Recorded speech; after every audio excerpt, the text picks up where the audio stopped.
rape, he beats people, he knocks people's teeth out, he bites the buttock of one of the victims. Instead, he said, "Do you know what? I'm going to kill you." He could strike like a chameleon. Bam! And take his prey. He was a monster because he just enjoyed killing. One of his interviews, the interviewer asked him point blank, he said, "Ted, why did you kill?" And Ted kind of raised one eyebrow and kind of smiled and says, "Because I liked it." Imagine a place where towering evergreens kiss the heavens, their emerald boughs swaying gently in rhythm with the whispers of the wind. Picture rivers winding like silver threads through untouched valleys, reflecting skies so vast they seemed infinite. This was the Pacific Northwest in the 1970 CE.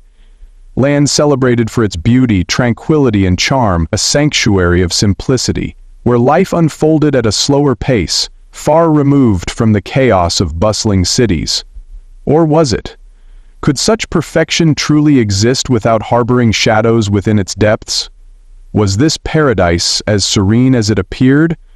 Or did its stillness mask something far more unsettling? Suddenly, the image shifts. The vibrant hues of nature dissolve into stark black and white footage, handcuffs glinting under cold, sterile lights, crime scene tape fluttering ominously in the breeze, courtrooms heavy with tension where faces etched with disbelief stare back at you. What happened to transform this haven of peace into a stage for tragedy?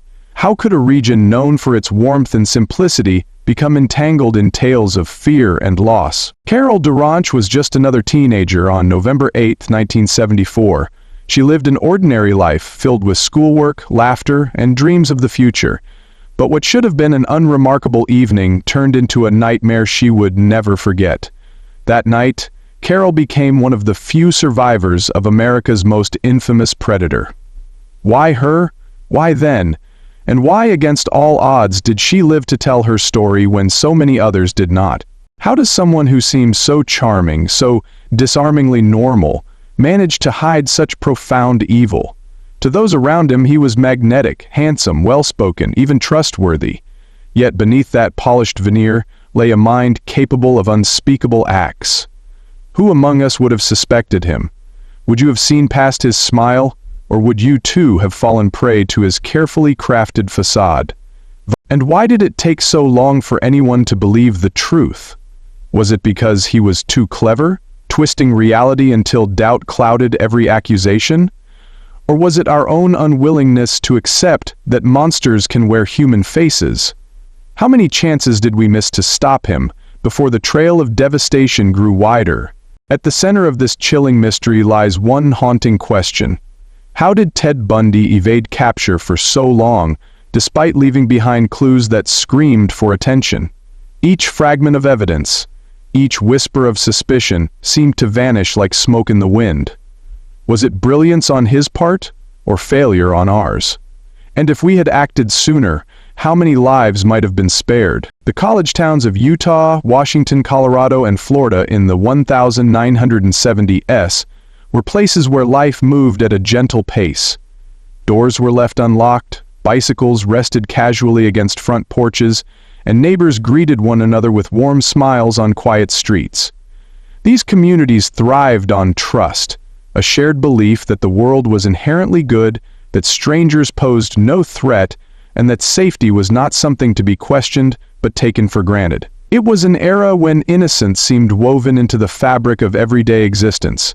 Yet beneath this veneer of simplicity lay cracks waiting to widen, shadows poised to emerge from the corners of complacency. In Seattle, Washington, January 4, 1974 began like any other winter day. The air carried a crisp chill, and frost clung to window panes as dawn broke over the city. Linda Ann Healy, a vibrant young woman with dreams of becoming a lawyer, went about her morning routine. She prepared for work at the University of Washington ski shop, unaware that this would be the last time anyone saw her alive. Her disappearance sent ripples through her tight-knit community, but it was dismissed initially as an isolated incident. Who could have imagined then that this event marked the beginning of a pattern, a string of vanishings that would shatter the illusion of security across multiple states. As days turned into weeks, more names joined Linda's. Donna Manson in Olympia, Washington, Susan Rancourt in Ellensburg, Brenda Ball near Seattle, Georgianne Hawkins in Tacoma. Each case unfolded similarly: bright, promising lives abruptly extinguished without explanation. Families searched frantically, friends whispered theories, and local law enforcement scrambled to make sense of what appeared to be random acts. But there was nothing random about them. Behind these tragedies stood someone who understood how to exploit the very foundations of trust upon which these communities rested. Carol Durant's story stands apart because she survived. A teenager attending school in Murray, Utah, Carol dreamed of a future filled with possibility. She envisioned herself excelling academically, building a career, perhaps even starting a family someday. Those aspirations came perilously close to ending on November 8, 1974, when Ted Bundy entered her life under false pretenses. Posing as a police officer, he lured her into his car under the guise of investigating a burglary. What followed was a harrowing ordeal, one that showcased both Bundy's cunning and Carol's resilience. Her survival provided investigators with critical insights, yet it also raised haunting questions. Why had she been targeted?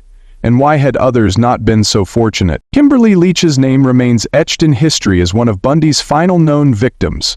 A 12-year-old girl from Lake City, Florida, Kimberly vanished on February 9, 1978 while walking to school. Her body was discovered months later, miles away in a remote area, bearing evidence of unimaginable brutality. Cases like Kimberly's, and those of Denise Naslin, Melissa Smith, and countless others, underscored the devastating toll of Bundy's crimes. They were daughters, sisters, friends, and classmates, ordinary people whose extraordinary potential was stolen by a man who seemed anything but ordinary. Ted Bundy himself embodied contradiction. Outwardly, he was charismatic, intelligent, and well-liked, a man seemingly destined for greatness. With his boyish charm and polished demeanor, he navigated social circles effortlessly, earning admiration wherever he went. Yet behind closed doors, Bundy harbored obsessions that hinted at deeper turmoil. Raised by his grandparents in Philadelphia, he grew up believing they were his parents, a deception that left lasting scars. As a child, he exhibited early signs of manipulative behavior, often lying or fabricating stories to gain attention. His fascination with violent pornography deepened during adolescence, fueling fantasies that would later manifest in horrifying ways. Despite his outward success, Bundy struggled to form meaningful relationships, viewing women less as individuals and more as objects to control. Elizabeth Klepfer, Bundy's longtime girlfriend, found herself entangled in a relationship fraught with contradictions. Initially drawn to his charm and ambition, she soon noticed unsettling patterns, unexplained absences, strange phone calls, and moments of inexplicable anger. In her memoir, The Phantom Prince, Klepfer recounts how her love for Bundy clashed with mounting suspicions. How could someone so loving also be so distant? She wondered. Friends and acquaintances echoed similar sentiments, dismissing their concerns due to Bundy's clean-cut appearance and affable nature. How easy it is, perhaps, to overlook warning signs when confronted with a face that seems incapable of harm. Bundy's escalation from petty theft to abduction revealed a chilling progression. Early incidents involved stealing credit cards and breaking into homes, acts dismissed as minor offenses committed by a troubled young man. But as his confidence grew, so did his audacity. Maps tracing his movements reveal a sinister web stretching across state lines, connecting crime scenes separated by hundreds of miles. Each location bore witness to his increasing boldness, culminating in encounters like the one with Carol Durant. That fateful evening, Carol encountered a man claiming to be Officer Rosalind. He approached her in a shopping mall parking lot, alleging involvement in a recent burglary. Trusting authority figures implicitly, Carol agreed to accompany him to the police station. Instead, he led her to his car, a tan Volkswagen Beetle, and attempted to handcuff her. When she resisted, fighting back with surprising strength, Bundy faltered. Carol escaped, running until she reached safety, her heart pounding with fear and adrenaline. This moment marked a turning point not only for Carol, but for investigators piecing together the puzzle of a predator hiding in plain sight. What drove a man like Ted Bundy to commit such atrocities? Was it the fractured foundation of his childhood, the warped fantasies fueled by obsession, or something else entirely? And why did society fail to recognize the danger lurking within its midst? As we delve deeper into this chilling narrative, one truth becomes clear. The answers lie buried not only in Bundy's past, but in the collective failures of those who allowed him to remain unseen for far too long. The meticulous precision with which Ted Bundy operated was as chilling as it was calculated. His crimes were not random acts of violence, but carefully orchestrated events, born from weeks, sometimes months of surveillance and planning. He stalked his victims with surgical focus, identifying vulnerabilities that allowed him to exploit their trust. College campuses became his hunting grounds, places where young women moved freely, unburdened by fear. Bundy understood the psychology of his prey. He knew how to present himself as safe, trustworthy, even heroic. Often posing as an authority figure, a police officer, or a man in distress, he manipulated scenarios to gain proximity. The question lingers: how could someone so outwardly ordinary master the art of deception so thoroughly? His need for control grew insatiable over time, transforming what began as opportunistic attacks into increasingly brutal assaults. What started with thefts and break-ins escalated to abduction, assault, and murder. Each crime left behind fragments of evidence, yet none sufficient to piece together the full scope of his activities. In January 1978, Bundy's violence reached its zenith during the Chi Omega sorority house murders in Tallahassee, Florida, a night that would forever etch his name into infamy. Two women, Margaret Bowman and Lisa Levy, lost their lives in their own beds, while two others narrowly survived injuries inflicted with savage intent. Here, Bundy's premeditation collided with raw impulse. Crowbars used to bludgeon victims lay alongside ligature marks indicating strangulation, an unsettling juxtaposition of methodical cruelty and unrestrained fury. What happened to these victims speaks volumes about the depths of Bundy's depravity. Denise Naslund, abducted in broad daylight from a park in Washington, vanished without a trace until her remains were discovered months later. Kimberly Leach, only 12 years old, disappeared on her way to school, her body dumped miles away in a desolate swamp. These stories are not just statistics. They represent lives cut tragically short, families torn apart, and communities plunged into despair. Bundy's ability to compartmentalize such brutality while maintaining a veneer of normalcy defies comprehension. After each attack, he fled scenes meticulously, cleaning up traces of blood, disposing weapons, and disposing of stolen belongings. Yet within hours, he might be found volunteering in search parties for the very victims he had taken. A performance so convincing that few suspected the truth lurking beneath. For the families of the missing, every passing day brought fresh waves of anguish. Parents clung to hope even as dread tightened its grip, scouring neighborhoods, plastering posters across town, and pleading through media outlets for information. Meanwhile, college campuses buzzed with whispered fears. Students who once felt invincible now walked in groups, avoided isolated areas, and locked doors they had never thought twice about before. Fear spread like wildfire, consuming communities once defined by openness and trust. Could anyone truly feel safe when no one knew where or when the predator might strike again? The discovery of bodies often came by chance, adding another layer of horror to the unfolding tragedy. Hikers stumbled upon skeletal remains in remote forests, hunters tripped over discarded clothing deep in the wilderness, and fishermen pulled decomposed corpses from rivers. First responders arriving at these grim scenes struggled to process what they encountered. Officers recount moments frozen in memory, the unnatural stillness of death, juxtaposed against the chaotic beauty of nature surrounding them.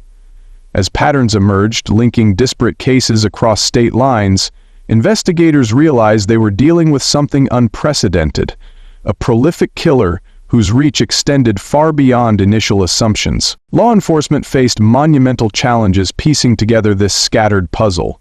Emergency calls reporting sightings of Bundy near crime scenes provided fleeting glimpses into his movements, though many went unrecognized at the time. One pivotal breakthrough came through forensic analysis, a field still in its infancy during the 1970s, bite mark impressions left on Lisa Levy's body became crucial evidence tying Bundy to the Chi Omega murders. Hair samples recovered from vehicles and crime scenes further corroborated suspicions.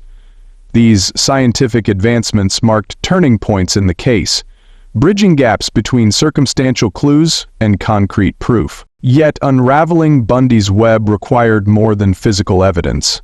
It demanded psychological insight. During interrogations, Bundy exuded arrogance, convinced of his own invincibility.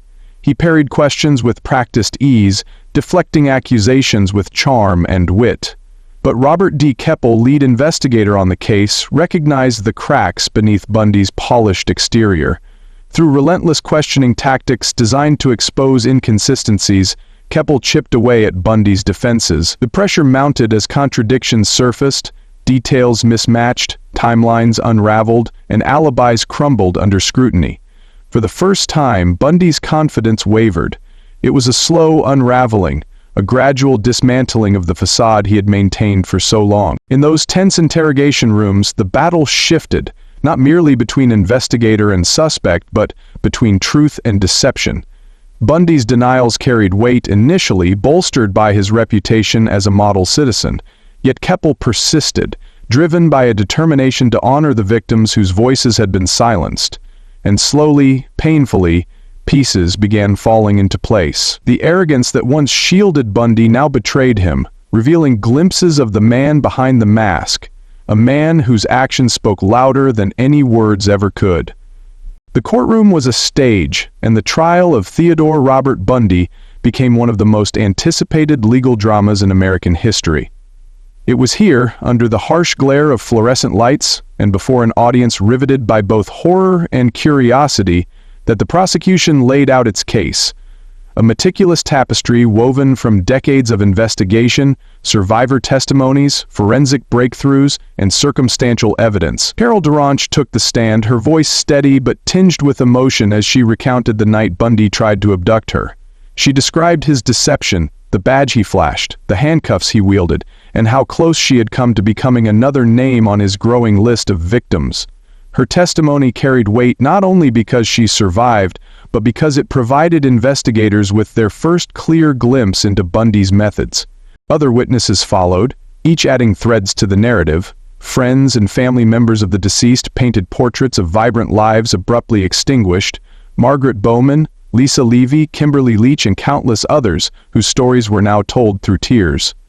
Forensic experts presented bite mark analyses, photographs showing impressions left on Lisa Levy's body matching Bundy's dental records. Hair samples recovered from crime scenes pointed unmistakably to him. Prosecutors argued that these pieces formed an undeniable pattern, connecting Bundy to murders across multiple states over several years. They emphasized not just the brutality of his crimes, but also his calculated nature, the planning, stalking, and manipulation that underscored every attack. In contrast, Bundy's defense team sought to sow doubt wherever possible. Diminished capacity became a cornerstone of their argument, suggesting that psychological factors may have impaired his judgment or ability to control impulses. At the time, DNA evidence remained largely unavailable, leaving gaps in the scientific foundation of the prosecution's case. Defense attorneys seized upon this absence, questioning whether physical evidence alone could conclusively tie Bundy to all the charges against him. Their strategy relied heavily on portraying Bundy as misunderstood, even sympathetic, a man caught in circumstances beyond his comprehension, rather than a cold-blooded predator. Yet amidst these arguments emerged revelations so chilling, they silenced even the most skeptical observers. Jailhouse recordings played during the proceedings offered haunting insights into Bundy's psyche. In hushed tones, he spoke about his crimes while awaiting trial, alternately boasting and deflecting responsibility. Listeners heard echoes of arrogance, intertwined with moments of unsettling vulnerability, a dual nature that defined him throughout his life.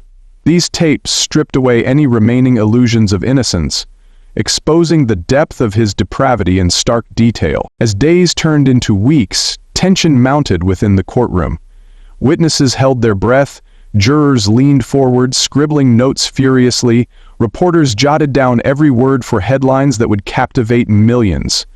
Finally, after months of deliberation, Judge Edward Cowart delivered the verdict, a moment etched forever in collective memory.